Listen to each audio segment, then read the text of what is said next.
Hello everyone Giles mentor ਦੇ official YouTube channel ਤੇ ਤੁਹਾਡਾ ਸਵਾਗਤ ਹੈ। ਪੰਜਾਬ ਪਟਵਾਰੀ ਐਗਜ਼ਾਮੀਨੇਸ਼ਨ ਦੇ ਅਕਾਊਂਟਸ ਦਾ ਲੈਕਚਰ ਅੱਜ ਅਸੀਂ 37 ਦੇਖਣ ਲੱਗੇ ਹਾਂ। ਪੰਜਾਬ ਪਟਵਾਰੀ ਐਗਜ਼ਾਮੀਨੇਸ਼ਨ ਤੁਹਾਨੂੰ ਮੌਕ ਟੈਸਟ ਪ੍ਰੋਵਾਈਡ ਕੀਤੇ ਜਾ ਰਹੇ ਨੇ, ਸੈਕਸ਼ਨਲ ਟੈਸਟ ਪ੍ਰੋਵਾਈਡ ਕੀਤੇ ਜਾ ਰਹੇ ਨੇ, ਈ ਬੁੱਕਸ ਪ੍ਰੋਵਾਈਡ ਕੀਤੀਆਂ ਜਾ ਰਹੀਆਂ। ਜਿਹੜੇ ਬੱਚੇ ਖਰੀਦਣਾ ਚਾਹੁੰਦੇ ਹਨ ਉਹ www.gilsmentor.com ਤੋਂ ਜਾ ਕੇ ਖਰੀਦ ਸਕਦੇ ਹਨ ਤੇ ਆਪਣੀ ਤਿਆਰੀ ਨੂੰ ਹੋਰ ਪੱਕਾ ਕਰ ਸਕਦੇ ਹਨ। ਅੱਜ ਆਪਣਾ ਨੈਕਸਟ ਕੰਸੈਪਟ ਦੇਖਾਂਗੇ ਕੋਸਟ ਅਕਾਊਂਟਿੰਗ ਦਾ ਫੀਫੋ ਮੈਥਡ। ਫੀਫੋ ਮੈਥਡ ਕਿਸ ਦਾ ਪਾਰਟ ਹੈ? ਸਟੋਰ ਲੈਜਰ ਦਾ। ਤਾਂ ਆਪਾਂ ਪਹਿਲੇ ਸਟੋਰ ਲੈਜਰ ਪੜ੍ਹ ਲੈਂਦੇ ਹਾਂ, ਫਿਰ ਤੁਹਾਨੂੰ ਮੈਂ ਫੀਫੋ ਮੈਥਡ ਦਾ ਮਤਲਬ ਸਮਝਾਵਾਂਗਾ ਅਤੇ ਉਹਨੂੰ ਐਕਸਪਲੇਨ ਵੀ ਕਰਾਂਗਾ ਅਤੇ ਐਗਜ਼ਾਮਪਲ ਵੀ ਦੱਸਾਂਗਾ ਕਿ ਫੀਫੋ ਮੈਥਡ ਕਿਸ ਤਰ੍ਹਾਂ ਲਾਗੂ ਹੁੰਦਾ ਹੈ, ਕਿਸ ਤਰ੍ਹਾਂ ਲੱਗਦਾ ਆਪਣਾ। ਠੀਕ ਹੈ। A store ledger is a manual ਔਰ computer record of the raw material ਔਰ ਦੀ ਪ੍ਰੋਡਕਸ਼ਨ ਸਪਲਾਈਜ਼। ਠੀਕ ਹੈ। stored in the production facility. It is maintained by the responsible person responsible for these assets such as the warehouse manager. A store ledger is a particular useful for maintaining a perpetual inventory system. It tracks the current quantity of the items on hand. ਦੇਖੋ store ledger ਕੀ ਹੁੰਦਾ ਹੈ? ਮੈਂ ਤੁਹਾਨੂੰ financial accounting ਦੱਸੀ ਸੀ, ਉਸ ਵਿੱਚ ਜਿਹੜੀ transactions record ਕਰਦੇ ਸੀ ਉਹਨੂੰ ਆਪਾਂ ਲੈਜਰ 'ਚ ਮੇਨਟੇਨ ਕਰਦੇ ਸੀ ਹਰ ਇੱਕ ਪਰਟੀਕੂਲਰ ਦੇ। ਤਾਂ ਇਸ ਵਿੱਚ ਜਿਹੜਾ ਉਹ ਸਟੋਰ ਲੈਜਰ ਦੀ ਗੱਲ ਕਰ ਰਿਹਾ ਉਹ ਇਨਵੈਂਟਰੀ ਦੀ ਗੱਲ ਕਰ ਰਿਹਾ, ਕਿਸੇ ਰੋ ਮਟੀਰੀਅਲ ਦੀ ਗੱਲ ਕਰ ਰਿਹਾ, ਕਿਸੇ ਪ੍ਰੋਡਕਟ ਦੀ ਗੱਲ ਕਰ ਰਿਹਾ। ਠੀਕ ਹੈ, ਕਿਸੇ ਪ੍ਰੋਡਕਟ ਦੀ ਗੱਲ ਕਰ ਰਿਹਾ, ਕਿਸੇ ਰੋ ਮਟੀਰੀਅਲ ਦੀ ਗੱਲ ਕਰ ਰਿਹਾ। ਉਸ ਨੂੰ ਰਿਕਾਰਡ ਕਰਨਾ, ਉਸ ਨੂੰ ਲੈਜਰ, ਉਸਦਾ ਲੈਜਰ ਮੇਨਟੇਨ ਕਰਨਾ। ਲੈਜਰ ਮੇਨਟੇਨ ਮਤਲਬ ਕਿ ਦੇਖਣਾ ਕਿ ਮੈਂ ਕਿੰਨਾ ਮਾਲ ਲਿਆਂਦਾ ਅਤੇ ਕਿੰਨਾ ਮਾਲ ਮੈਨੇ ਵੇਚਿਆ। ਠੀਕ ਹੈ, ਉਸਦੀ ਜਿਹੜੀ ਰਿਕਾਰਡਿੰਗ ਦੀ ਟ੍ਰਾਂਜੈਕਸ਼ਨਸ ਹੈ ਉਹ ਸਾਰੀਆਂ ਚੀਜ਼ਾਂ ਨੂੰ ਆਪਾਂ ਇੱਕ ਤਰ੍ਹਾਂ ਨਾਲ ਕੀ ਕਵਾਂਗੇ? ਲੈਜਰ ਕਵਾਂਗੇ। ਠੀਕ ਹੈ। ਲੈਜਰ ਆਪਾਂ ਕਿਉਂ ਬਣਾਉਂਦੇ ਹਾਂ? ਤਾਂ ਕਿ ਜਿਹੜਾ ਓਡੀਟਰ ਹੈ ਉਹ ਚੈੱਕ ਕਰ ਸਕੇ ਸਾਡੇ ਇਨਵੈਂਟਰੀ ਰਿਕਾਰਡਸ ਨੂੰ ਅਤੇ ਕੰਪੇਅਰ ਕਰ ਸਕੇ ਔਨ ਇਟਸ ਹੈਂਡ ਕੁਆਂਟੀਟੀਜ਼ ਨਾਲ। ਠੀਕ ਹੈ। ਅਤੇ ਆਪਾਂ ਪਰਚੇਸਿੰਗ ਸਟਾਫ ਲਈ ਕਿਉਂ ਯੂਜ਼ਫੁਲ ਹੈ ਸਟੋਰ ਲੈਜਰ ਨਾਲ? ਤਾਂ ਕਿ ਉਹਨੇ ਪਤਾ ਲੱਗ ਸਕੇ ਕਿ ਉਸ ਕੋਲ ਕਿੰਨਾ ਮਾਲ ਪਿਆ ਅਤੇ ਉਸਨੇ ਹੋਰ ਕਿੰਨਾ ਖਰੀਦਣਾ। ਠੀਕ ਹੈ ਫਰੈਂਡਸ, ਸਿੰਪਲ ਟਰਮ 'ਚ ਤੁਹਾਨੂੰ ਮੈਂ ਸਮਝਾਵਾਂ। ਹੁਣ ਸਾਨੂੰ ਇਹ ਤਾਂ ਪਤਾ ਹੈ ਕਿ ਸਟੋਰ ਲੈਜਰ ਹੈ, ਇਸ ਨੂੰ ਮੇਨਟੇਨ ਕਰਨ ਦਾ, ਲੈਜਰ ਨੂੰ ਮੇਨਟੇਨ ਕਰਨ ਦਾ ਅਲੱਗ-ਅਲੱਗ ਮੈਥਡ ਹੁੰਦੇ ਨੇ। ਆਪਾਂ ਅੱਜ ਪਹਿਲਾ ਮੈਥਡ ਡਿਸਕਸ ਕਰਨ ਲੱਗੇ ਹਾਂ, ਫੀਫੋ ਮੈਥਡ। ਠੀਕ ਹੈ। ਇੱਕ ਇਸਦਾ ਦੂਜਾ ਪਾਰਟ ਵੀ ਹੁੰਦਾ ਹੈ ਲੀਫੋ ਮੈਥਡ। ਠੀਕ ਹੈ। ਮਗਰ ਅੱਜ ਅਸੀਂ ਪਹਿਲਾਂ ਫੀਫੋ ਮੈਥਡ ਕਰਨ ਲੱਗੇ ਹਾਂ ਯੂਜ਼। ਫੀਫੋ ਮੈਥਡ ਦਾ ਕੀ ਮਤਲਬ ਹੋਇਆ? ਫਸਟ ਇਨ ਫਸਟ ਆਊਟ ਮੈਥਡ। ਇਹ ਕਿਸ ਤਰ੍ਹਾਂ ਲੱਗੇਗਾ ਤੁਹਾਨੂੰ ਮੈਂ ਇੱਕ ਪੂਰੀ ਐਗਜ਼ਾਮਪਲ ਨਾਲ ਸਮਝਾਵਾਂਗਾ। ਠੀਕ ਹੈ ਫਰੈਂਡਸ, ਆਪਾਂ ਮੰਨ ਕੇ ਚੱਲੋ ਕਿ ਸਾਨੂੰ ਇਹ ਪਰਫੋਰਮ ਹੈ। ਠੀਕ ਹੈ, ਇਹ ਲੈਜਰ ਦਾ ਪਰਫੋਰਮ ਹੈ। ਠੀਕ ਹੈ, ਇਹ ਲੈਜਰ ਪਰਫੋਰਮ ਕਿਵੇਂ ਮੇਨਟੇਨ ਹੋਏਗਾ? ਇੱਕ ਡੇਟ ਹੋਏਗੀ, ਇੱਕ ਪਰਟੀਕੂਲਰ ਹੋਏਗਾ। ਠੀਕ ਹੈ, ਇੱਕ ਰਿਸਿਪਟ ਸਾਈਡ ਹੋਏਗੀ, ਇੱਕ ਇਸ਼ੂਡ ਸਾਈਡ ਹੋਏਗੀ, ਇੱਕ ਬੈਲੈਂਸ ਹੋਏਗਾ। ਠੀਕ ਹੈ, ਇੱਕ ਰਿਸਿਪਟ ਸਾਈਡ ਮਤਲਬ ਪਲੱਸ ਸਾਈਡ ਜੋ ਮਾਲ ਆ ਰਹੇ ਹੈ ਅਤੇ ਇਸ਼ੂ ਸਾਈਡ ਜੋ ਮਾਲ ਜਾ ਰਹੇ ਹੈ। ਬੈਲੈਂਸ ਹੋਏਗਾ ਜੋ ਜਿੰਨਾ ਮਾਲ ਮੇਰਾ ਬਚ ਗਿਆ ਉਹਦਾ ਬੈਲੈਂਸ ਹੋਏਗਾ। ਠੀਕ ਹੈ ਫਰੈਂਡਸ, ਤਾਂ ਰਿਸਿਪਟ 'ਚ ਕੀ ਮੇਰੀ ਤਿੰਨ ਸਬ ਪਾਰਟ ਹੋਣਗੇ। ਕੁਆਂਟਿਟੀ ਹੋਏਗੀ, ਕਿੰਨੀ ਮੇਰੀ ਕੁਆਂਟਿਟੀ ਮੈਂ ਪਰਚੇਸ ਕੀਤੀ ਹੈ। ਠੀਕ ਹੈ, ਅਤੇ ਕਿੰਨੇ ਰੇਟ 'ਤੇ ਪਰਚੇਸ ਕੀਤੀ ਹੈ ਅਤੇ ਟੋਟਲ ਅਮਾਊਂਟ ਕਿੰਨੀ ਹੈ। ਠੀਕ ਹੈ, ਅਤੇ ਇਸ਼ੂ ਦੀ ਵੀ ਕੁਆਂਟਿਟੀ, ਰੇਟ ਅਤੇ ਅਮਾਊਂਟ, ਬੈਲੈਂਸ ਦੀ ਵੀ ਕੁਆਂਟਿਟੀ, ਰੇਟ ਅਤੇ ਅਮਾਊਂਟ। ਠੀਕ ਹੈ ਫਰੈਂਡਸ, ਆਪਾਂ ਪਹਿਲੇ ਸ਼ੁਰੂ ਕਰਦੇ ਹਾਂ 1 ਅਪ੍ਰੈਲ ਤੋਂ। ਓਪਨਿੰਗ ਸਟਾਕ ਯਾਨੀ ਕਿ ਜੋ ਮੇਰਾ ਪਿਛਲੇ ਸਾਲ ਦਾ ਕਲੋਜ਼ਿੰਗ ਸਟਾਕ ਹੈ ਉਹ ਇਸ ਸਾਲ ਦਾ ਓਪਨਿੰਗ ਸਟਾਕ ਹੋ ਜਾਏਗਾ। ਠੀਕ ਹੈ, ਇਸ ਸਾਲ ਦਾ ਮੇਰਾ ਓਪਨਿੰਗ ਸਟਾਕ ਹੋ ਜਾਏਗਾ ਜਿਹੜਾ ਮੇਰਾ ਪਿਛਲੇ ਸਾਲ ਦਾ ਕਲੋਜ਼ਿੰਗ ਸਟਾਕ ਸੀ। ਠੀਕ ਹੈ, ਉਹ ਕਿੰਨਾ ਪਿਆ, ਕਿੰਨੀ ਕੁਆਂਟਿਟੀ ਦਾ ਪਿਆ? 500 ਕੁਆਂਟਿਟੀ ਦਾ ਮੇਰੇ ਕੋਲ ਜਿਹੜਾ ਮਾਲ ਸ਼ੁਰੂਆਤੀ ਸਾਲ ਵਿੱਚ ਪਿਆ। ਠੀਕ ਹੈ, ਇਹ ਆਪਾਂ ਕੀ ਰਿਕਾਰਡ ਕਰ ਰਹੇ ਹਾਂ? ਇੱਕ ਲੈਜਰ ਰਿਕਾਰਡ ਕਰ ਰਹੇ ਹਾਂ। ਕਿਸ ਦਾ ਰਿਕਾਰਡ ਕਰ ਰਹੇ ਹਾਂ? ਕੋਈ ਰੋ ਮਟੀਰੀਅਲ ਦਾ, ਕੋਈ ਪ੍ਰੋਡਕਟ ਪਰਚੇਸਿੰਗ ਦਾ, ਅਤੇ ਜੋ ਅਸੀਂ ਮਾਲ ਵੇਚਿਆ ਉਹਦੀ ਰਿਕਾਰਡਿੰਗ ਦੀ ਟ੍ਰਾਂਜੈਕਸ਼ਨਸ ਆਪਾਂ ਕਰ ਰਹੇ ਹਾਂ। ਤਾਂ ਉਸ ਹਿਸਾਬ ਸਿਰ ਜਿਹੜਾ ਓਪਨਿੰਗ ਸਟਾਕ ਇਸਦਾ ਮਤਲਬ ਮੇਰੇ ਕੋਲ ਇੰਨਾ ਮਾਲ ਮੇਰੇ ਕੋਲ ਪਿਆ। ਤਾਂ 500 ਕੁਆਂਟਿਟੀਆਂ ਦਾ 12 ਰੁਪਏ ਦੇ ਰੇਟ ਦੇ ਹਿਸਾਬ ਸੇ 6000 ਦਾ ਮਾਲ ਮੇਰੇ ਕੋਲ ਪਿਆ। ਠੀਕ ਹੈ, ਇਹ ਹੋ ਗਈ ਮੇਰੀ ਓਪਨਿੰਗ ਸਟਾਕ ਦੀ ਐਂਟਰੀ। ਹੁਣ ਮੈਂ ਅਪ੍ਰੈਲ 3 ਨੂੰ ਕੁਝ ਪਰਚੇਸ ਕਰ ਰਿਹਾ। ਅਪ੍ਰੈਲ 3 ਨੂੰ ਮੈਂ ਕੁਝ ਪਰਚੇਸ ਕਰ ਰਿਹਾ। ਕਿੰਨੇ ਦਾ ਪਰਚੇਸ ਕਰ ਰਿਹਾ? 600 ਕੁਆਂਟਿਟੀਆਂ ਪਰਚੇਸ ਕਰ ਰਿਹਾ। ਰੇਟ ਕਿੰਨਾ ਹੈ? 11 ਰੁਪਏ, ਅਤੇ ਟੋਟਲ ਕਿੰਨਾ ਹੋ ਗਿਆ? 6600 ਰੁਪਏ। ਠੀਕ ਹੈ, ਇਹ ਇੰਨਾ ਮਾਲ ਮੈਨੇ ਪਰਚੇਸ ਕੀਤਾ। ਠੀਕ ਹੈ, ਕਿੰਨੀ ਕੁਆਂਟਿਟੀ ਪਰਚੇਸ ਕੀਤੀ? 600 ਰੁਪਏ। ਰੇਟ ਕਿੰਨਾ ਹੈ? 11 ਅਤੇ 6600, ਟੋਟਲ ਕਿੰਨਾ? 6600। ਹੁਣ ਮੈਂ ਬੈਲੈਂਸ ਦਿਖਾਵਾਂਗਾ। 500 ਦਾ ਮੇਰੇ ਕੋਲ ਪਹਿਲੇ ਮਾਲ ਪਿਆ, ਇਹ ਮੈਂ ਦਿਖਾ ਦਾਂਗਾ, ਸ਼ੋਅ ਕਰ ਦਾਂਗਾ ਕਿ 12 ਦੇ ਰੇਟ ਦੇ ਹਿਸਾਬ ਸਿਰ। ਠੀਕ ਹੈ, 6000 ਦਾ ਅਤੇ 600 ਦੀ ਕੁਆਂਟਿਟੀ ਹੁਣ ਮੈਂ ਖਰੀਦੀ ਹੈ 11 ਰੁਪਏ ਦੇ ਰੇਟ ਦੇ ਹਿਸਾਬ ਸਿਰ, ਤਾਂ ਉਹ 6600। ਤਾਂ ਠੀਕ ਹੈ, ਇਹ ਮੈਂ ਅਲੱਗ-ਅਲੱਗ ਸ਼ੋਅ ਕਰਾਂਗਾ। ਠੀਕ ਹੈ, ਇਹ ਤੁਹਾਨੂੰ ਮੈਂ ਦੱਸਾਂਗਾ ਕਿ ਆਪਾਂ ਅਲੱਗ-ਅਲੱਗ ਕਿਉਂ ਸ਼ੋਅ ਕਰ ਰਹੇ, ਇਹਨੂੰ ਮੈਂ ਇਕੱਠਾ ਪਲੱਸ ਕਿਉਂ ਨਹੀਂ ਕੀਤਾ। ਠੀਕ ਹੈ, ਕਿਉਂਕਿ ਇੱਕ ਤੁਸੀਂ ਇਹ ਵੀ ਧਿਆਨ ਰੱਖ ਸਕਦੇ ਹੋ, ਓਬਜ਼ਰਵ ਕਰ ਸਕਦੇ ਹੋ ਕਿ ਇਹ 12 ਦੇ ਰੇਟ ਦੇ ਹਿਸਾਬ ਸਿਰ ਮੇਰੇ ਕੋਲ ਕੁਆਂਟਿਟੀ ਪਈ ਸੀ, ਇਹ 11 ਰੁਪਏ ਦੇ ਰੇਟ ਦੇ ਹਿਸਾਬ ਸਿਰ ਕੁਆਂਟਿਟੀ ਪਈ ਹੈ। ਠੀਕ ਹੈ, ਮੇਰੇ ਕੋਲ ਮੈਂ ਪਰਚੇਸ ਕੀਤੀ ਹੈ। ਹੁਣ ਅਗਲੀ ਗੱਲ ਆਇਓ ਅਪ੍ਰੈਲ 5। ਅਪ੍ਰੈਲ 5 ਕੀ ਹੈ ਕਿ ਮੈंने ਦੁਬਾਰਾ ਪਰਚੇਸ ਕੀਤਾ 400 ਰੁਪਏ ਦਾ ਕੁਆਂਟਿਟੀ, 10 ਰੁਪਏ ਦੇ ਰੇਟ ਦੇ ਹਿਸਾਬ ਸਿਰ। ਪਹਿਲੇ ਮੈंने 11 ਰੁਪਏ ਦੇ ਰੇਟ ਦੇ ਹਿਸਾਬ ਕੀਤਾ ਸੀ, ਹੁਣ ਮੈਂ 10 ਰੁਪਏ ਦੇ ਰੇਟ ਦੇ ਹਿਸਾਬ ਸਿਰ ਕਰਾਂ ਜਿਸ ਤਰ੍ਹਾਂ ਮਾਰਕੀਟ ਚੱਲ ਰਹੀ ਹੈ। 4000 ਦਾ ਮਾਲ ਮੈंने ਖਰੀਦ ਲਿਆ। ਠੀਕ ਹੈ, ਹੁਣ ਮੈਂ ਬੈਲੈਂਸ ਦਿਖਾਵਾਂਗਾ। 500 ਦਾ ਪਹਿਲੇ ਪਿਆ ਸੀ ਜਿਹੜਾ ਓਪਨਿੰਗ ਸਟਾਕ ਵਾਲਾ, ਅਤੇ ਅਪ੍ਰੈਲ 3 ਵਾਲਾ ਮਾਲ ਆ ਗਿਆ 611, 6600 ਵਾਲਾ ਮਾਲ ਬੈਲੈਂਸ ਹੋ ਗਿਆ, ਅਤੇ ਜਿਹੜਾ ਹੁਣ ਖਰੀਦਿਆ 410, 4000 ਵਾਲਾ, ਇਹ ਮੈਂ ਤਿੰਨੋਂ ਸ਼ੋਅ ਕਰ ਦਾਂਗਾ। ਹੁਣ ਠੀਕ ਹੈ, ਹੁਣ ਮੈਂ ਇਸ਼ੂ ਕਰ ਰਿਹਾ। ਠੀਕ ਹੈ, ਹੁਣ ਮੈਂ ਇਸ਼ੂ ਕਰ ਰਿਹਾ। ਤੁਸੀਂ ਧਿਆਨ ਰੱਖਿਓ, ਜੋ ਮੈਂ ਇਸ਼ੂ ਕਰ ਰਿਹਾ ਤੇ ਇਸ਼ੂ ਤੇ ਸੇਲ 'ਚ ਫ਼ਰਕ ਹੈ। ਸੇਲ ਦਾ ਮਤਲਬ ਕਿ ਮੈਨੇ ਪ੍ਰੋਡਕਟ ਸੇਲ ਕਰਤਾ ਤੇ ਕੰਜ਼ਿਊਮਰ ਕੋਲ ਮਾਲ ਪਹੁੰਚ ਗਿਆ, ਠੀਕ ਹੈ। ਮਗਰ ਇਸ਼ੂ ਦਾ ਮਤਲਬ ਇਹ ਹੋ ਗਿਆ ਕੋਈ ਮੈਨੇ ਰੋ ਮਟੀਰੀਅਲ ਖਰੀਦਿਆ ਹੋਇਆ, ਠੀਕ ਹੈ, ਉਹਨੂੰ ਮੈਂ ਇਸ਼ੂ ਕਰ ਰਿਹਾ, ਯਾਨੀ ਕਿ ਜੋ ਚੀਜ਼ ਮੈਂ ਉਹਦੇ ਪਰਚੇਸ ਕੀਤੀ ਹੈ ਉਹਨੂੰ ਮੈਂ ਇਸ਼ੂ ਕਰ ਰਿਹਾ ਅੱਗੇ ਉਸਦਾ ਪ੍ਰੋਸੈਸ ਚਲਾਉਣ ਲਈ। ਮਤਲਬ ਕੋਈ ਕਮੀਜ਼ ਦਾ ਕੱਪੜੇ ਦਾ ਬੰਡਲ ਹੈ, ਉਹ ਮੈਨੇ ਰੋ ਮਟੀਰੀਅਲ 'ਚ ਐਜ਼ ਅ ਟਰਮ ਉਸਦੇ ਨੇਚਰ ਵਿੱਚ ਖਰੀਦਿਆ, ਠੀਕ ਹੈ। ਉਸ ਨੂੰ ਅੱਗੇ ਮੈਂ ਕੀ ਨਾਮ ਹੈ ਫੈਕਟਰੀ 'ਚ ਲੈ ਗਿਆ ਬਣਾਉਣ ਵਾਸਤੇ, ਅਤੇ ਉੱਥੇ ਜਿਹੜੇ ਮੇਰੇ ਪਰਸਨ ਇੰਪਲੋਇਜ਼ ਲੱਗੇ ਹੋਏ ਸੀ, ਜਿਹੜੇ ਵੀ ਲੇਬਰਸ ਲੱਗੇ ਹੋਏ ਸੀ, ਉਹਨਾਂ ਨੂੰ ਮੈਂ ਇਹ ਬੰਡਲ ਦੇਤੇ ਅਤੇ ਉਹ ਹੁਣ ਇਸ ਦੇ ਉੱਪਰ ਕੀ ਕਰਨਗੇ, ਕਮੀਜ਼ ਬਣਾਉਣ ਦਾ ਪ੍ਰੋਸੈਸ ਸਟਾਰਟ ਕਰਨਗੇ। ਤਾਂ ਜਿਹੜਾ ਕਮੀਜ਼ ਬਣਾਉਣ ਦਾ ਪ੍ਰੋਸੈਸ ਸਟਾਰਟ ਕਰਨਗੇ ਤਾਂ ਉਸ ਲਈ ਉਹ ਬੰਡਲ ਉਸ ਕੋਲ ਜਾਏਗਾ, ਜਿਹੜਾ ਉਹ ਬੰਡਲ ਮੇਰੇ ਸਟੋਰ ਲੈਜਰ ਵਿੱਚੋਂ ਜਿਹੜਾ ਰੋ ਮਟੀਰੀਅਲ ਆ ਉਹ ਜਿਹੜਾ ਜਾ ਰਿਹਾ ਉਹਨੂੰ ਕੀ ਕਹਾਂਗਾ ਮੈਂ ਇਸ਼ੂ ਕਰ ਰਿਹਾ ਮੈਂ, ਠੀਕ ਹੈ।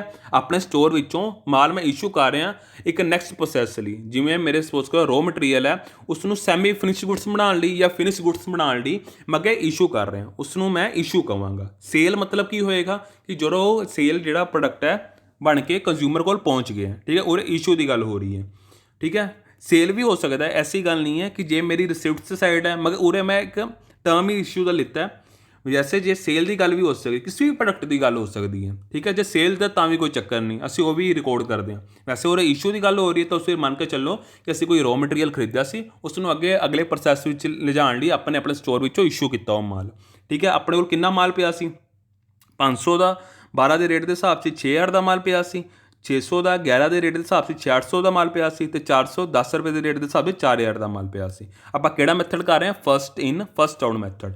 ਹੁਣ ਇਸਦਾ ਤੁਹਾਨੂੰ ਮਤਲਬ ਸਮਝਾਵਾਂਗਾ, ਪਹਿਲੇ ਇਹ ਦੇਖੋ ਇਸ਼ੂ ਕਰ ਰਹੇ ਹਾਂ ਆਪਾਂ, ਠੀਕ ਹੈ। ਇਹ ਮੈਂ ਤੁਹਾਨੂੰ ਪੂਰਾ ਐਕਸਪਲੇਨ ਕੀਤਾ ਹੋਇਆ, ਤੁਹਾਨੂੰ ਮੈਂ ਨਾਲ ਕੁਐਸਚਨ ਹੀ ਕਰ ਰਿਹਾ, ਮੈਂ ਕੁਐਸਚਨ ਦੀ ਐਕਸਪਲੇਨੇਸ਼ਨ ਨਹੀਂ ਕਰ ਰਿਹਾ, ਤੁਹਾਨੂੰ ਮੈਂ ਆਨਸਰ ਐਕਸਪਲੇਨੇਸ਼ਨ ਕਰ ਰਿਹਾ ਤਾਂ ਕਿ ਤੁਹਾਨੂੰ ਆਸਾਨੀ ਰਹੇ। ਤੁਸੀਂ ਮੇਰੇ ਨਾਲ ਚੱਲਿਓ ਕਿ ਇਹ ਇਸ਼ੂ ਕਰ ਰਿਹਾ ਮੈਂ, ਕਿੰਨੀ ਇਸ਼ੂ ਕਰ ਰਿਹਾ ਮੈਂ, 600 ਕੁਆਂਟੀਟੀਆਂ ਮੈਂ ਇਸ਼ੂ ਕਰ ਰਿਹਾ, ਯਾਨੀ ਕਿ ਜਿੰਨਾ ਮੇਰੇ ਕੋਲ ਮਾਲ ਪਿਆ ਹੈ ਉਸ ਤੋਂ ਮੈਂ 600 ਕੁਆਂਟੀਟੀਆਂ ਕੱਢ ਰਿਹਾ ਅਤੇ ਅੱਗੇ ਪ੍ਰੋਸੈਸ ਚਲਾਉਣ ਲਈ, ਮਤਲਬ ਅੱਗੇ ਪ੍ਰੋਸੈਸ ਵਿੱਚ ਉਹ ਮੇਰਾ ਰੋ ਮਟੀਰੀਅਲ ਅਗਲੇ ਪ੍ਰੋਸੈਸ 'ਚ ਚਲਾ ਜਾਏਗਾ, ਇੱਕ ਪ੍ਰੋਡਕਟ ਨੂੰ ਤਿਆਰ ਕਰਨ ਦੇ ਇੱਕ ਸੈਕਿੰਡ ਸਟੈਪ 'ਚ ਚਲਾ ਜਾਏਗਾ, ਠੀਕ ਹੈ। ਸੈਕਿੰਡ ਸਟੈਪ ਮਤਲਬ ਕਿ ਤੁਸੀਂ ਸਮਝ ਰਹੇ ਹੋ ਨਾ ਕਿ ਮੈਂ ਜਿਵੇਂ ਮੇਰੇ ਕੋਲ ਕੱਪੜੇ ਦਾ ਬੰਡਲ ਹੈ ਤਾਂ ਬੰਡਲ ਨੂੰ ਅੱਗੋਂ ਮੈਨੂੰ ਤਿਆਰ ਕਰਨ ਲਈ ਉਸ ਕੱਪੜੇ ਦਾ ਬੰਡਲ ਦਾ ਜੋ ਵੀ ਬਣਾਉਣਾ ਹੈ ਉਸ ਨੂੰ ਮੈਂ ਇੱਕ ਫੈਕਟਰੀ 'ਚ ਲੈ ਕੇ ਚੱਲਿਆ ਤਾਂ ਉਸ ਨੂੰ ਕੀ ਕਹਾਂਗਾ ਮੈਂ ਇਸ਼ੂ ਕਰ ਰਿਹਾ, ਠੀਕ ਹੈ। ਮੈਂ 600 ਕੁਆਂਟੀਟੀਆਂ ਇਸ਼ੂ ਕਰ ਰਿਹਾ, ਇੰਨਾ ਮੈਨੂੰ ਚਾਹੀਦਾ, ਇਹਨੂੰ 600 ਕੁਆਂਟੀਟੀਆਂ ਮੈਨੂੰ ਚਾਹੀਦੀਆਂ, ਮੈਂ ਆਪਣੇ ਸਟੋਰ ਲੈਜਰ 'ਚੋਂ ਕੱਢਾਂਗਾ। ਕਿਵੇਂ ਕੱਢਾਂਗਾ, ਹੁਣ ਉਰੇ ਦੇਖਿਓ, ਉਰੇ ਕਿਵੇਂ ਕੱਢਾਂਗਾ, ਉਹਦੇ ਲਈ ਇੱਕ ਮੈਥਡ ਯੂਜ਼ ਹੋ ਰਿਹਾ ਪਹਿਲਾ, ਫਸਟ ਇਨ ਫਸਟ ਆਊਟ ਮੈਥਡ। ਫਸਟ ਇਨ ਫਸਟ ਆਊਟ ਮੈਥਡ ਦਾ ਮਤਲਬ ਹੋਏਗਾ ਕਿ ਜਿਹੜਾ ਮਾਲ ਮੇਰੇ ਕੋਲ ਪਹਿਲੇ ਪਿਆ, ਠੀਕ ਹੈ, ਜਿਹੜਾ ਮਾਲ ਮੇਰੇ ਕੋਲ ਪਹਿਲਾਂ ਪਿਆ ਪਹਿਲੇ ਮੈਂ ਉਹਨੂੰ ਕੱਢਾਂਗਾ, ਜਿਹੜਾ ਮੇਰੇ ਕੋਲ ਮਾਲ ਬਾਅਦ 'ਚ ਆਇਆ ਉਹਨੂੰ ਮੈਂ ਬਾਅਦ 'ਚ ਕੱਢਾਂਗਾ। ਇਸਦਾ ਮਤਲਬ ਹੋਏਗਾ ਫਸਟ ਇਨ ਫਸਟ ਆਊਟ ਮੈਥਡ, ਠੀਕ ਹੈ ਨਾ। ਕੋਈ ਵੀ ਬਿਜ਼ਨਸਮੈਨ ਹੈ ਉਸ ਕੋਲ ਜਿਹੜਾ ਪੁਰਾਣਾ ਮਾਲ ਹੁੰਦਾ ਉਹ ਪਹਿਲੇ ਉਹ ਕੱਢਣ ਦੀ ਕੋਸ਼ਿਸ਼ ਕਰਦਾ ਹੈ ਅਤੇ ਨਵਾਂ ਮਾਲ ਦੀ ਉਹ ਬਾਅਦ 'ਚ ਗੱਲ ਕਰਦਾ, ਪਹਿਲੇ ਉਹ ਪੁਰਾਣਾ ਮਾਲ ਕੱਢਣਾ ਚਾਹੁੰਦਾ। ਉਰੇ ਵੀ ਉਹੀ ਸਿਸਟਮ ਹੈ, ਠੀਕ ਹੈ। ਤਾਂ ਆਪਾਂ ਇਸ਼ੂ ਕਰ ਰਹੇ ਹਾਂ 600 ਕੁਆਂਟੀਟੀਆਂ, ਕਿੰਨੀਆਂ ਕੁਆਂਟੀਟੀਆਂ, 600 ਕੁਆਂਟੀਟੀਆਂ, ਠੀਕ ਹੈ। 600 ਕੁਆਂਟੀਟੀ ਉਹ ਕਿਵੇਂ ਕੱਢੇਗਾ, ਦੇਖੋ ਆਪਣੇ ਕੋਲ ਕਿੰਨਾ ਮਾਲ ਪਿਆ, ਆਪਣੇ ਕੋਲ ਪਰਚੇਸ ਇਹ ਕੀਤਾ ਸੀ ਆਪਣੇ 5 ਅਪ੍ਰੈਲ ਨੂੰ, ਤਾਂ ਆਪਣੇ ਕੋਲ ਟੋਟਲ ਕਿੰਨਾ ਮਾਲ ਪਿਆ, 500 ਦੇ ਰੇਟ ਦਾ 500 ਕੁਆਂਟੀਟੀਆਂ 12 ਦੇ ਰੇਟ ਦੇ ਹਿਸਾਬ ਸਿਰ ਪਈਆਂ, 611 ਦੇ ਰੇਟ ਦੇ ਹਿਸਾਬ ਸਿਰ ਪਈਆਂ, 410 ਰੁਪਏ ਦੇ ਰੇਟ ਦੇ ਹਿਸਾਬ ਸਿਰ ਪਈਆਂ। ਆਪਾਂ ਨੂੰ ਚਾਹੀਦੀਆਂ 600 ਕੁਆਂਟੀਟੀਆਂ, ਤਾਂ ਆਪਾਂ ਫਸਟ ਇਨ ਫਸਟ ਆਊਟ ਦਾ ਮੈਥਡ ਲਾਵਾਂਗੇ ਤਾਂ 500 ਕੁਆਂਟੀਟੀ ਤਾਂ ਆਪਾਂ ਸਿੱਧਾ ਹੀ ਚੱਕ ਲਾਂਗੇ, ਠੀਕ ਹੈ, 12 ਦੇ ਰੇਟ ਦੇ ਹਿਸਾਬ ਸਿਰ। ਹੁਣ ਆਪਾਂ ਨੂੰ 100 ਕੁਆਂਟੀਟੀਆਂ ਹੋਰ ਚਾਹੀਦੀਆਂ ਤਾਂ ਆਪਾਂ ਫਿਰ ਸੈਕਿੰਡ ਚੱਕਾਂਗੇ 600 ਦੀਆਂ, 600 ਚੋਂ ਆਪਾਂ ਕਿੰਨੀਆਂ ਲੈ ਲਾਂਗੇ, 100 ਕੁਆਂਟੀਟੀਆਂ ਲੈ ਲਾਂਗੇ 11 ਦੇ ਰੇਟ ਦੇ ਹਿਸਾਬ ਸਿਰ, ਠੀਕ ਹੈ। ਆਪਾਂ ਲੈ ਲਈਆਂ, ਠੀਕ ਹੈ। ਇਹ ਟੋਟਲ ਕਿੰਨਾ ਹੋ ਗਿਆ 600 ਕੁਆਂਟੀਟੀਆਂ ਵਿੱਚੋਂ 500 ਕੁਆਂਟੀਟੀਆਂ 12 ਦੇ ਰੇਟ ਦੇ ਹਿਸਾਬ ਸਿਰ। ਕਿਉਂ 500 ਦੀ ਕੁਆਂਟੀਟੀ 12 ਦੇ ਰੇਟ ਦੇ ਹਿਸਾਬ ਸਿਰ ਲਿੱਤੀਆਂ, ਕਿਉਂਕਿ ਆਪਾਂ ਫਸਟ ਇਨ ਫਸਟ ਆਊਟ ਮੈਥਡ ਲਾ ਰਹੇ ਹਾਂ, ਜੋ ਪਹਿਲੇ ਮਾਲ ਪਏ ਉਹ ਆਪਾਂ ਨੇ ਚੱਕਣਾ, ਠੀਕ ਹੈ। 6000 ਇਹ ਹੋ ਗਿਆ ਅਤੇ 100 ਕੁਆਂਟੀਟੀਆਂ 11 ਦੇ ਰੇਟ ਦੇ ਹਿਸਾਬ ਸਿਰ 11000 ਦੀਆਂ ਇਹ ਹੋ ਗਈਆਂ, ਠੀਕ ਹੈ। ਤਾਂ ਹੁਣ ਮੇਰੇ ਕੋਲ ਬੈਲੈਂਸ ਕਿੰਨਾ ਬਚ ਗਿਆ ਦੱਸੋ, ਮੇਰੇ ਕੋਲ ਜਿਹੜਾ 500 ਸੀ 500 ਤਾਂ ਖਤਮ ਹੀ ਹੋ ਗਿਆ, ਇਹ ਤਾਂ ਖਤਮ ਹੋ ਗਿਆ ਕਿਉਂਕਿ ਇਹ ਤਾਂ ਮੈਂ ਇਸ਼ੂ ਕਰਤਾ, ਇਸ ਤੋਂ ਲੈ ਗਿਆ ਮੈਂ ਮਾਲ, ਤਾਂ 600 ਚੋਂ ਕਿੰਨਾ ਰਹਿ ਗਿਆ, 600 ਚੋਂ 500 ਰਹਿ ਗਿਆ, 511 ਦੇ ਰੇਟ ਦੇ ਹਿਸਾਬ ਸਿਰ ਆਪਾਂ ਰੱਖਤਾ, ਠੀਕ ਹੈ। 400 ਦਾ ਮਾਲ ਦਾ ਪਿਆ ਹੀ ਪਿਆ ਸੀ, ਠੀਕ ਹੈ, ਇਹ ਆਪਾਂ ਨੇ ਹੁਣੀ ਖਰੀਦਿਆ ਸੀ, ਠੀਕ ਹੈ। ਆਪਾਂ ਨੇ ਫਸਟ ਇਨ ਫਸਟ ਆਊਟ ਮੈਥਡ ਲਾ ਰਹੇ ਹਾਂ ਤਾਂ ਆਪਾਂ ਜੋ ਪੁਰਾਣਾ ਮਾਲ ਪਹਿਲੇ ਪਿਆ ਉਸ ਨੂੰ ਹੀ ਚੱਕਣਾ, ਉਸੀ ਰੇਟ ਦਾ ਚੱਕਣਾ, ਠੀਕ ਹੈ। ਜੇ ਉਹ ਰੇਟ ਖਤਮ ਹੋ ਜਾਏ ਫਿਰ ਦੂਜਾ ਮਾਲ ਚੱਕਣਾ ਜਿਹੜਾ ਦੂਜੇ ਰੇਟ 'ਤੇ ਆਇਆ ਹੋਇਆ, ਠੀਕ ਹੈ।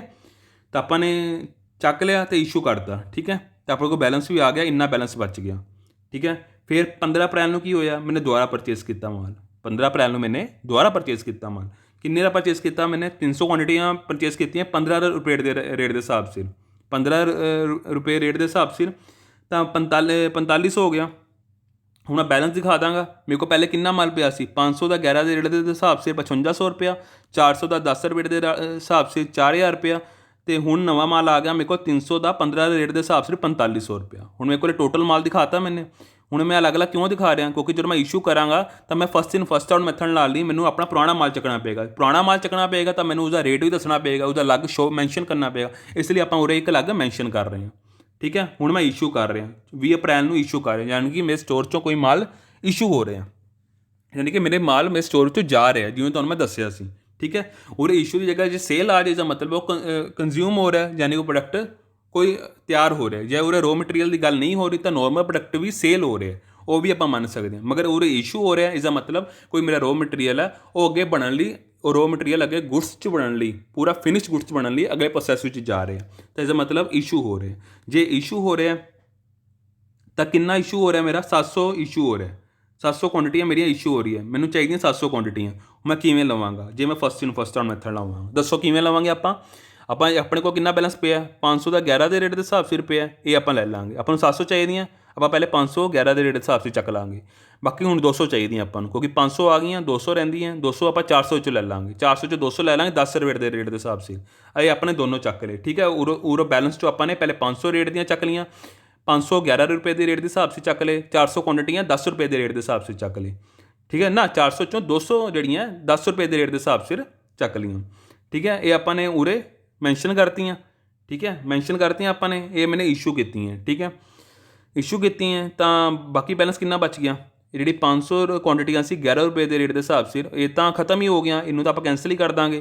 400 'ਚ ਕਿੰਨੀਆਂ ਬਚੀਆਂ ਸੀ, ਕਿਉਂਕਿ 200 ਤਾਂ ਮੈਂ ਯੂਜ਼ ਕਰ ਲਈਆਂ, ਇਸ਼ੂ ਕਰਤੀਆਂ, 200 ਬਚੀਆਂ 10 ਰੁਪਏ ਦੇ ਰੇਟ ਦੇ ਹਿਸਾਬ ਸਿਰ, ਇਹ ਆਪਾਂ ਰੱਖ ਦਾਂਗੇ। 300 ਕੁਆਂਟਿਟੀ 15 ਰੁਪਏ ਦੇ ਰੇਟ ਦੇ ਹਿਸਾਬ ਸਿਰ, ਇਹਨੂੰ ਤਾਂ ਆਪਾਂ ਛੇੜਿਆ ਹੀ ਨਹੀਂ। ਠੀਕ ਹੈ, ਅਤੇ ਇਹ ਆਪਾਂ ਇਵੇਂ ਹੀ ਰੱਖ ਦਾਂਗੇ। ਠੀਕ ਹੈ, ਤਾਂ ਆਪਣੇ ਕੋਲ ਇੰਨਾ ਬੈਲੈਂਸ ਬਚ ਜਾਏਗਾ, ਇੰਨਾ ਇਸ਼ੂ ਹੋ ਗਿਆ, ਇੰਨਾ ਬੈਲੈਂਸ ਬਚ ਗਿਆ। ਠੀਕ ਹੈ ਫਰੈਂਡਸ, ਤਾਂ ਲਾਸਟ ਵਿੱਚ ਕੀ ਹੋਏਗਾ? ਸ਼ੋਰਟੇਜ ਆਪਾਂ ਦੇਖਾਂਗੇ। ਸ਼ੋਰਟੇਜ ਕਿਉਂ ਦੇਖਾਂਗੇ ਆਪਾਂ? ਕਿਉਂਕਿ ਦੇਖੋ ਛੋਟੇ ਆਪਾਂ ਕਿਉਂ ਦੇਖਾਂਗੇ, ਹੁਣ ਆਪਣੇ ਕੋਲ ਜਿੰਨਾ ਮਾਲ ਪਿਆ, ਇਹ ਤਾਂ ਹੈ ਨਹੀਂ ਕਿ ਸਾਰਾ ਮਾਲ ਆਪਣੇ ਕੋਲ ਇੰਨੇ ਦਾ ਹੀ ਪਿਆ ਹੋਏਗਾ, ਕੋਈ ਖਰਾਬ ਵੀ ਹੋਇਆ ਹੋਏਗਾ ਮਾਲ, ਕੋਈ ਇੱਧਰ ਉੱਧਰ ਵੀ ਤਾਂ ਹੋਇਆ ਹੋਏਗਾ ਮਾਲ। ਸਾਰੀ ਚੀਜ਼ ਇਹ ਤਾਂ ਨਹੀਂ ਕਰੈਕਟਨੈਸ 'ਚ ਪਈ ਹੋਏਗੀ, ਜਿੰਨਾ ਆਪਾਂ ਨੇ ਰਿਕਾਰਡ 'ਚ ਮੇਨਟੇਨ ਕੀਤਾ। ਕੋਈ ਚੀਜ਼ ਘੱਟ ਵੱਧ ਵੀ ਤਾਂ ਹੋ ਸਕਦੀ ਹੈ, ਜੋ ਘੱਟ ਵੱਧ ਹੋਏਗੀ ਉਸਦੇ ਵੀ ਰਿਕਾਰਡ ਕਰਨੀ ਹੋਏਗੀ ਐਂਟਰੀ। ਮੰਨ ਕੇ ਚੱਲੋ ਕੋਈ ਮੇਰੀ 50 ਕੁਆਂਟੀਟੀਆਂ ਜਿਹੜੀਆਂ, ਕੀ ਨਾਮ ਹੈ, 50 ਕੁਆਂਟੀਟੀਆਂ ਮੇਰੀਆਂ ਘੱਟ ਹੋ ਗਈਆਂ, ਸ਼ੋਰਟੇਜ ਹੋ ਗਈ। ਠੀਕ ਹੈ, ਸ਼ੋਰਟੇਜ ਹੋ ਗਈ, ਯਾਨੀ ਕਿ ਉਹਨੂੰ ਵੀ ਮੈਨੂੰ ਆਪਣਾ ਰਿਕਾਰਡ ਮੇਨਟੇਨ ਕਰਨਾ ਪਏਗਾ, ਇਸ਼ੂ ਕਰਾਂਗਾ ਉਹਨੂੰ ਮੈਂ, ਕਿਉਂਕਿ ਉਹ ਸ਼ੋਰਟੇਜ ਹੋ ਗਈ ਤਾਂ ਮਤਲਬ ਘੱਟ ਗਈ ਮੇਰੇ ਲੈਜਰ ਵਿੱਚੋਂ, ਸੀਗਾ ਸਟੋਰ ਲੈਜਰ ਵਿੱਚੋਂ ਘੱਟ ਗਈ। ਤਾਂ ਫਸਟ ਇਨ ਫਸਟ ਆਊਟ ਮੈਥਡ ਲਾਵਾਂਗੇ। ਆਪਣੇ ਕੋਲ ਕਿੰਨਾ ਬੈਲੈਂਸ ਪਿਆ? ਇੰਨਾ ਬੈਲੈਂਸ ਪਿਆ, ਇਸ 'ਚੋਂ 50 ਕੁਆਂਟੀਟੀਆਂ ਚਾਹੀਦੀਆਂ। ਜੇ ਉਹਦੀ ਵੈਲਿਊ ਦਿੱਤੀ ਹੋਈ ਹੈ 10 ਰੁਪਏ ਦੀ, ਤਾਂ 10 ਰੁਪਏ ਨਹੀਂ, ਮਤਲਬ ਉਹਦੀ ਕੋਈ ਵੈਲਿਊ ਦਿੱਤੀ ਹੋਈ ਹੈ ਕਿ ਇਸ ਵੈਲਿਊ 'ਚ ਗਿਆ ਸੀ, ਤਾਂ ਆਪਾਂ ਫਸਟ ਇਨ ਫਸਟ ਆਊਟ ਮੈਥਡ ਲਾ ਕੇ ਜਿਹੜੀ 200 ਕੁਆਂਟੀਟੀ 10 ਰੁਪਏ ਦੇ ਰੇਟ ਦੇ ਹਿਸਾਬ ਸਿਰ ਪਈ ਸੀ, ਉਸ 'ਚੋਂ 50 ਕੁਆਂਟੀਟੀਆਂ ਕੱਢ ਲਾਂਗੇ। ਠੀਕ ਹੈ, ਕਿਉਂਕਿ 50 ਕੁਆਂਟੀਟੀ ਸ਼ੋਰਟੇਜ ਸੀ, ਤਾਂ ਮਤਲਬ ਇਸ 'ਚੋਂ ਕੱਢ ਲਾਂਗੇ 10 ਰੁਪਏ ਦੇ ਰੇਟ ਦੇ ਹਿਸਾਬ ਸਿਰ 500 ਰੁਪਇਆ ਮੇਰਾ ਇਸ਼ੂ ਹੋ ਗਿਆ, 500 ਰੁਪਇਆ ਦੀ ਕੁਆਂਟਿਟੀ ਮੇਰੀ ਇਸ਼ੂ ਹੋ ਗਈ। ਬਾਕੀ ਜਿੰਨਾ ਬੈਲੈਂਸ ਬਚ ਗਿਆ, ਇੰਨਾ ਮੇਰੇ ਕੋਲ ਬੈਲੈਂਸ ਬਚ ਗਿਆ, ਯਾਨੀ ਕਿ 150 ਕੁਆਂਟਿਟੀ ਹੈ 10 ਰੁਪਏ ਦੇ ਰੇਟ ਦੇ ਹਿਸਾਬ ਸਿਰ 1500 ਦੀਆਂ ਬਚ ਗਈਆਂ, 300 ਕੁਆਂਟਿਟੀ ਹੈ 15 ਰੁਪਏ ਦੇ ਹਿਸਾਬ ਸਿਰ 4500 ਬਚ ਗਈਆਂ। ਠੀਕ ਹੈ ਨਾ ਫਰੈਂਡਸ, ਇੰਨੀਆਂ ਮੇਰੀਆਂ ਬਚ ਗਈਆਂ। ਹੁਣ ਜਿਹੜਾ ਇਹ ਮਾਲ ਬਚ ਗਿਆ, ਠੀਕ ਹੈ, ਇੰਨਾ ਮਾਲ ਮੇਰਾ ਬਚ ਗਿਆ, ਉਹ ਕੀ ਹੋਏਗਾ? ਮੇਰਾ ਕਲੋਜ਼ਿੰਗ ਸਟਾਕ ਹੋਏਗਾ। ਕੀ ਹੋਏਗਾ? ਮੇਰਾ ਕਲੋਜ਼ਿੰਗ ਸਟਾਕ ਹੋਏਗਾ। ਕਿਵੇਂ ਹੋਏਗਾ ਕਲੋਜ਼ਿੰਗ ਸਟਾਕ? ਆਉਰੇ ਲਿਖਿਆ ਹੋਇਆ ਕਲੋਜ਼ਿੰਗ ਸਟਾਕ ਮੇਰੇ 450 ਪੀਸਿਸ ਦਾ 6000। ਠੀਕ ਹੈ, ਇਹ ਕੀ ਹੋਏਗਾ? ਮੇਰਾ ਕਲੋਜ਼ਿੰਗ ਸਟਾਕ 450 ਕਿਵੇਂ ਆਇਆ? 300 ਪਲੱਸ 150 ਅਤੇ ਉਰੇ ਰੇਟ ਕਿੰਨਾ? 4500 ਪਲੱਸ 1500, ਇਹ ਕੀ ਹੋਏਗਾ? 6000 ਅਤੇ 450 ਪੀਸਿਸ ਹੋਣਗੇ ਮੇਰੇ ਕੁਆਂਟਿਟੀ ਦੇ, ਇਹਦੀ ਮੁੱਲ ਕਿੰਨਾ? 6000 ਦਾ। ਇਹ ਮੇਰਾ ਕੀ ਹੈ? Closing stock. ਇੰਨਾ ਮਾਲ ਮੇਰੇ ਕੋਲ ਹੁਣ ਪਿਆ ਹੈ। ਠੀਕ ਹੈ, ਜਿੰਨਾ ਵੀ ਕੋਈ ਵੀ ਇਸ਼ੂ ਹੋਇਆ ਜਾਂ ਕੁਝ ਪਰਚੇਸ ਕੀਤਾ ਤਾਂ ਮਹੀਨੇ ਦੇ ਐਂਡ ਵਿੱਚ ਮੇਰੇ ਕੋਲ ਇੰਨਾ ਮਾਲ ਪਿਆ। ਇਹ ਮਾਲ ਅੱਗੇ ਜਾ ਕੇ ਕੀ ਹੋਏਗਾ? ਮਈ ਵਿੱਚ, ਫਸਟ ਮਈ ਨੂੰ ਕੀ ਹੋਏਗਾ? ਓਪਨਿੰਗ ਬਣ ਜਾਏਗਾ। ਠੀਕ ਹੈ ਨਾ, ਓਪਨਿੰਗ ਬਣ ਜਾਏਗਾ। ਉਹ ਇਹੀ ਗੱਲ ਕਹਿਣਾ ਚਾਹ ਰਿਹਾ। ਠੀਕ ਹੈ ਫਰੈਂਡਸ, ਉਹ ਇਹੀ ਗੱਲ ਕਹਿਣਾ ਚਾਹ ਰਿਹਾ ਕਿ ਉਰੇ ਓਪਨਿੰਗ ਬਣ ਜਾਏਗਾ ਮੇਰਾ। ਸਮਝ ਆ ਗਿਆ ਨਾ ਤੁਹਾਨੂੰ ਫਸਟ ਇਨ ਫਸਟ ਆਊਟ ਮੈਥਡ ਕੀ ਹੋਏਗਾ? ਕਿ ਫਸਟ ਇਨ ਫਸਟ ਆਊਟ ਮੈਥਡ ਮਤਲਬ ਜੋ ਮਾਲ ਮੇਰੇ ਕੋਲ ਪਹਿਲੇ ਪਿਆ, ਪਹਿਲੇ ਮੈਂ ਉਹਨੂੰ ਯੂਜ਼ ਕਰਾਂਗਾ, ਜਿਹੜਾ ਨਵਾਂ ਆਇਆ ਮਾਲ ਉਹਨੂੰ ਬਾਅਦ 'ਚ ਯੂਜ਼ ਕਰਾਂਗਾ। ਪਹਿਲੇ ਜਿਹੜਾ ਫਸਟ, ਜਿਵੇਂ ਆਪਾਂ ਨੇ ਉਰੇ ਇਸ਼ੂ ਕੀਤਾ, ਮੈਨੂੰ 600 ਕੁਆਂਟਿਟੀ ਚਾਹੀਦੀਆਂ ਸੀ, ਤਾਂ ਜਿਹੜਾ ਮੇਰੇ ਕੋਲ ਇੰਨਾ ਬੈਲੈਂਸ ਪਿਆ ਸੀ, ਇਸ 'ਚ ਮੈਂ ਜਿਹੜਾ ਪਹਿਲੇ ਮਾਲ ਆ ਚੁੱਕਾ ਉਸ ਨੂੰ ਪਹਿਲੇ ਯੂਜ਼ ਕਰਾਂਗਾ। ਯਾਨੀ ਕਿ 500 ਦਾ ਮਾਲ ਮੇਰੇ ਕੋਲ ਪਹਿਲੇ ਆ ਚੁੱਕਾ, ਉਹਨੂੰ ਮੈਂ ਪਹਿਲੇ ਯੂਜ਼ ਕਰਾਂਗਾ। ਠੀਕ ਹੈ, ਫਿਰ ਬਾਕੀ ਜਿੰਨਾ ਚਾਹੀਦਾ, ਹੁਣ 500 700 ਚਾਹੀਦਾ, 600 ਚਾਹੀਦਾ ਸੀ, 500 ਆ ਗਿਆ, ਹੁਣ ਜਿੰਨਾ ਚਾਹੀਦਾ ਉਨਾ ਹੀ ਲਵਾਂਗਾ। ਹੁਣ ਮੈਂ ਜਿਹੜੀਆਂ 600 ਕੁਆਂਟਿਟੀ 'ਚੋਂ ਮੈਂ 100 ਲੈ ਲਾਂਗਾ 11 ਰੁਪਏ ਦੇ ਰੇਟ ਦੇ ਹਿਸਾਬ 'ਚ। ਠੀਕ ਹੈ, ਉਹ ਇਹਨੂੰ ਮੈਂ ਉਰੇ ਇਸ਼ੂ ਕਰਦਾ, ਬਾਕੀ ਮਾਈਨਸ ਕਰਕੇ ਉਰੇ ਮੈਂ 19 ਬੈਲੈਂਸ ਦਿਖਾ ਦਾਂਗਾ। ठीक है फ्रेंड्स, इसनों कहांगे आपां, इसनों आपां की कहांगे, फस्ट इन फस्ट आउट मैथड। की कहांगे आपां, फस्ट इन फस्ट आउट मैथड। ਤਾਂ ਆਪਾਂ ਨੂੰ ਉਰੇ ਸਮਝ ਆ ਗਿਆ ਨਾ ਕਿ ਆਪਾਂ ਨੂੰ ਫੀਫੋ ਮੈਥਡ ਕੀ ਹੁੰਦਾ, ਇੱਕ ਹੁੰਦਾ ਲੀਫੋ ਮੈਥਡ। ਉਹ ਤੁਹਾਨੂੰ ਮੈਂ ਇੱਕ ਇੰਟਰੋਡਕਸ਼ਨ ਦੇ ਦਿੰਦਾ ਕਿ ਲਾਸਟ ਇਨ ਫਸਟ ਆਊਟ ਮੈਥਡ, ਜਿਹੜਾ ਮਾਲ ਪਹਿਲੇ ਆਇਆ ਉਸ ਨੂੰ ਆਪਾਂ ਯੂਜ਼ ਕਰੀਦਾ ਹੁੰਦਾ। ਠੀਕ ਹੈ, ਜਿਵੇਂ ਸਪੋਜ਼ ਕਰੋ ਇਹ ਮੈਂ ਪਰਚੇਜ਼ ਕੀਤਾ 600 ਦਾ, ਇਹ ਨਾ ਦੇਖੋ, ਇਹ ਦੇਖੋ ਪਰਚੇਜ਼ ਕੀਤਾ 400 ਦਾ, 10 ਰੁਪਏ ਦੇ ਰੇਟ ਦੇ ਹਿਸਾਬ ਸਿਰ 4000 ਦਾ। ਠੀਕ ਹੈ, ਇਹ ਮੈਂ ਉਰੇ ਸ਼ੋਅ ਕਰਤਾ। ਹੁਣ ਮੈਂ ਕੁਝ ਇਸ਼ੂ ਕਰ ਰਿਹਾ, ਜੇ ਮੈਂ ਕੁਝ ਇਸ਼ੂ ਕਰ ਰਿਹਾ, ਠੀਕ ਹੈ 600 ਰੁਪਏ ਦਾ, ਤਾਂ ਮੈਂ ਪਹਿਲੇ ਇਹ 400 ਵਾਲਾ ਕੁਆਂਟਿਟੀ ਵਾਲਾ ਲਵਾਂਗਾ। ਇਹਨੂੰ ਕਹਾਂਗੇ ਲਾਸਟ ਇਨ ਫਸਟ ਆਊਟ ਮੈਥਡ। ਠੀਕ ਹੈ, ਇਹਨੂੰ ਕਹਾਂਗੇ ਆਪਾਂ ਪਹਿਲੇ ਜੋ ਮਾਲ ਪਹਿਲੇ ਆਇਆ, ਨਵਾਂ ਆਇਆ, ਉਸ ਨੂੰ ਯੂਜ਼ ਕਰਾਂਗੇ। ਠੀਕ ਹੈ, ਉਹ ਉਸ 'ਚ ਕਿਹੜਾ ਮੈਥਡ ਲੱਗਦਾ ਹੁੰਦਾ, ਲਾਸਟ ਇਨ ਫਸਟ ਆਊਟ ਮੈਥਡ ਇਹੀ ਕਹਿੰਦਾ ਕਿ ਜੋ ਪਹਿਲੇ ਮਾਲ ਆਇਆ, ਜੋ ਪਹਿਲੇ ਆਇਆ, ਨਵਾਂ ਆਇਆ ਮਾਲ, ਉਹਨੂੰ ਪਹਿਲੇ ਯੂਜ਼ ਕਰੋ, ਬਾਅਦ ਵਾਲਾ ਬਾਅਦ 'ਚ ਯੂਜ਼ ਕਰੋ। ਠੀਕ ਹੈ, ਉਸ ਨੂੰ ਕਹਿੰਦੇ ਨੇ ਲਾਸਟ ਇਨ ਫਸਟ ਆਊਟ ਮੈਥਡ। ਅਤੇ ਫਸਟ ਇਨ ਫਸਟ ਆਊਟ ਮੈਥਡ ਕੀ ਹੁੰਦਾ ਕਿ ਜੋ ਅਸੀਂ ਮਾਲ ਪਹਿਲੇ ਲੈ ਚੁੱਕੇ ਹਾਂ ਉਸ ਨੂੰ ਪਹਿਲੇ ਯੂਜ਼ ਕਰਨਾ, ਜਿਹੜਾ ਨਵਾਂ ਆਇਆ ਉਹਨੂੰ ਬਾਅਦ 'ਚ ਯੂਜ਼ ਕਰਨਾ। ਉਸ ਨੂੰ ਕਹਿੰਦੇ ਨੇ ਫਸਟ ਇਨ ਫਸਟ ਆਊਟ ਮੈਥਡ, ਫੀਫੋ ਮੈਥਡ ਅਤੇ ਲੀਫੋ ਮੈਥਡ। ਠੀਕ ਹੈ, ਜ਼ਿਆਦਾਤਰ ਲੋਕ ਫੀਫੋ ਮੈਥਡ ਯੂਜ਼ ਕਰਦੇ ਨੇ, ਮਗਰ ਕੁਛ ਜਿਹੜਾ ਕੋਈ ਟਰੈਂਡਿੰਗ ਮਾਰਕੀਟਿੰਗ ਹਿਸਾਬ ਹੈ, ਕੋਈ ਡਿਜ਼ਾਈਨਰ ਦਾ ਹਿਸਾਬ ਹੈ, ਕੋਈ ਕੱਪੜਿਆਂ ਦਾ ਕੰਮ ਹੈ, ਕੋਈ ਪੁਰਾਣਾ ਮਾਲ ਹੈ ਉਹ ਜ਼ਿਆਦਾ ਵਿਕਦਾ ਨਹੀਂ ਹੈ, ਕੋਈ ਨਵਾਂ ਮਾਲ ਆ ਜਾਂਦਾ ਉਸ ਦੀਆਂ ਰਿਵਾਜ ਆ ਜਾਂਦਾ ਤਾਂ ਉਹ ਪਹਿਲੇ ਵਿਕਦਾ, ਤਾਂ ਉਸ ਵਿੱਚ ਹਮੇਸ਼ਾ ਕਿਹੜਾ ਮੈਥਡ ਲੱਗਦਾ ਹੁੰਦਾ ਦੱਸੋ, ਉਸ ਵਿੱਚ ਮੈਥਡ ਲੱਗੇਗਾ ਹਮੇਸ਼ਾ ਲੀਫੋ ਮੈਥਡ। ਠੀਕ ਹੈ, ਤਾਂ ਲੈਜਰ ਸਮਝ ਆ ਗਿਆ ਨਾ ਤੁਹਾਨੂੰ ਕਿ ਲੈਜਰ ਕਿਹਨੂੰ ਕਹਾਂਗੇ ਆਪਣਾ, ਮੈਨੂਅਲ ਔਰ ਦੀ computer record of the raw material, ਜਿਹੜਾ ਉਹ ਰਿਕਾਰਡ ਕਰਦਾ। ਲੈਜਰ ਮਤਲਬ ਕਿ ਜਿੰਨਾ ਵੀ ਉਹ ਮਾਲ ਉਸ ਕੋਲ ਆਇਆ, ਪਰਚੇਜ਼ ਕੀਤਾ ਉਸਨੇ, ਉਸ ਨੂੰ ਸਾਰਾ ਰਿਕਾਰਡ ਕਰਨਾ। ਠੀਕ ਹੈ, ਜੇ ਕੁਝ ਇਸ਼ੂ ਕਰਨਾ ਜਾਂ ਸੇਲ ਕਰਨਾ, ਕੋਈ ਵੀ ਪ੍ਰੋਡਕਸ਼ਨ ਸਪਲਾਈਜ਼, ਠੀਕ ਹੈ, ਸਟੋਰਡ ਇਨ ਪ੍ਰੋਡਕਸ਼ਨ ਫੈਸਿਲਿਟੀ। ਠੀਕ ਹੈ, ਜਿੰਨੀ ਵੀ ਪ੍ਰੋਡਕਸ਼ਨ ਸਪਲਾਈਜ਼ ਮੈਨੇ ਸਟੋਰ ਕੀਤੀ ਹੈ ਉਹਦੇ ਬਾਰੇ ਮੈਨੂੰ ਜਾਣਕਾਰੀ ਹੋਵੇ। ਠੀਕ ਹੈ, ਅਤੇ it is maintained by the person responsible for this assets. ਇਹ ਐਸੈਟ ਇੱਕ ਤਰ੍ਹਾਂ ਦੇ ਰੋ ਮਟੀਰੀਅਲ ਕੀ ਹੈ, ਮੇਰਾ ਕਰੰਟ ਐਸੈਟ ਹੈ। ਠੀਕ ਹੈ, ਕਰੰਟ ਐਸੈਟ ਹੀ ਹੈ, ਉਸ ਨੂੰ ਰਿਕਾਰਡ ਕਰਨਾ। ਠੀਕ ਹੈ, ਤਾਂ ਉਸ ਨੂੰ ਕੀ ਕਹਾਂਗੇ ਆਪਾਂ, ਇੱਕ ਤਰ੍ਹਾਂ ਦਾ ਵੇਅਰ ਹਾਊਸ ਮੈਨੇਜਰ ਕਹਾਂਗੇ। ਜ਼ਿਆਦਾਤਰ ਆਪਾਂ ਇਹ ਵੀ ਕਹਿੰਦੇ ਹੁੰਦੇ ਹਾਂ, ਸਟੋਰ ਕੀਪਰ ਵੀ ਕਹਿੰਦੇ ਹੁੰਦੇ ਹਾਂ। ਕੀ ਕਹਿੰਦੇ ਹੁੰਦੇ ਹਾਂ ਆਪਾਂ, ਸਟੋਰ ਕੀਪਰ ਵੀ ਕਹਿੰਦੇ ਹੁੰਦੇ ਹਾਂ। ਜੇ ਆਪਾਂ ਮੈਨੂਫੈਕਚਰਿੰਗ ਕੰਸਰਨ ਦੇ ਹਿਸਾਬ 'ਚ ਦੇਖਿਆ ਨਾ, ਉੱਥੇ ਤਾਂ ਬੈਸਟ ਯੂਜ਼ ਹੁੰਦਾ ਇਹ ਮੈਥਡ, ਫੀਫੋ ਅਤੇ ਲੀਫੋ ਮੈਥਡ। ਕਿਉਂ ਯੂਜ਼ ਹੁੰਦਾ, ਕਿਉਂਕਿ ਉੱਥੇ ਜ਼ਿਆਦਾਤਰ ਰੋ ਮਟੀਰੀਅਲ ਹੀ ਆਉਂਦਾ।